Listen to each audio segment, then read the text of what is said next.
So ಈ soil P H meter use ಮಾಡ್ಕೊಂಡು soil P H ನೋಡಿದ್ರೆ ಈ ಸಾಯಿಲಲ್ಲಿರೋ ಪಿ ಎಚ್ ಆಲ್ಮೋಸ್ಟ್ 6.5 ಆ ರೀತಿ ತೋರಿಸ್ತಾ ಇದೆ.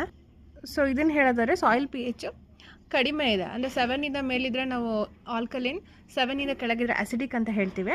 ಸೊ ಅಸಿಡಿಕ್ ಅಂದರೆ ಸಾಯಿಲ್ ಪಿ ಎಚ್ ಕಡಿಮೆ ಇದೆ, ಆಲ್ಕಲೈನ್ ಅಂತಂದರೆ ಸಾಯಿಲ್ ಪಿ ಎಚ್ ಜಾಸ್ತಿ ಇದೆ ಅಂತ. ಸೊ ಸಾಯಿಲ್ ಪಿ ಎಚ್ ಕಡಿಮೆ ಇದ್ದರೆ ನಮಗೆ ಮೆಗ್ನೀಷಿಯಮ್, ಫಾಸ್ಫರಸ್ ಈ ಥರ ಮೈಕ್ರೋನ್ಯೂಟ್ರಿಯೆಂಟ್ಸ್ಗಳು ಲಾಕ್ ಆಗಿರುತ್ತೆ.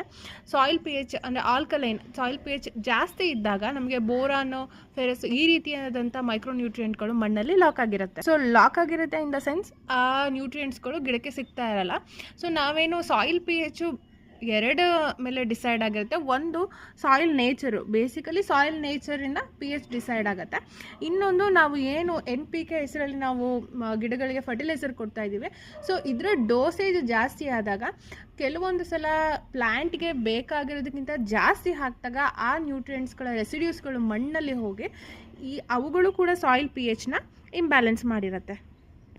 ಸೊ ಯೂಶ್ವಲಿ ಎಲ್ಲ ಬೆನಿಫಿಷಿಯಲ್ ಫಂಗಸ್ ಆಗಲಿ ಬ್ಯಾಕ್ಟೀರಿಯಾಗಳಾಗಲಿ ಎಲ್ಲದು ನ್ಯೂಟ್ರಲ್ ಪಿ ಎಚಲ್ಲಿ ಇರೋದಕ್ಕೆ ಇಷ್ಟಪಡುತ್ತೆ.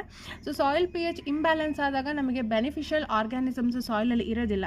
ಸೊ ಹೀಗಾಗಿ ಯೂಶ್ವಲಿ ಆರ್ಗ್ಯಾನಿಕ್ ಫಾರ್ಮಿಂಗ್ ಮಾಡ್ತಿರೋಂಥ ಸಾಯಿಲ್ಗಳು ಆಲ್ಮೋಸ್ಟ್ ಪಿ ಎಚ್ ನ್ಯೂಟ್ರಲ್ ಆಗೇ ಇರುತ್ತೆ.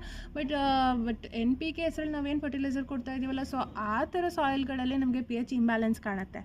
ಸೊ ಹಾಗಾಗಿ ಸಾಯಿಲ್ ಪಿ ಎಚ್ನ ಮೇಂಟೈನ್ ಮಾಡಬೇಕಾಗತ್ತೆ. ಹಾಗೆ ಇದು ಮೇಂಟೈನ್ ಮಾಡೋದು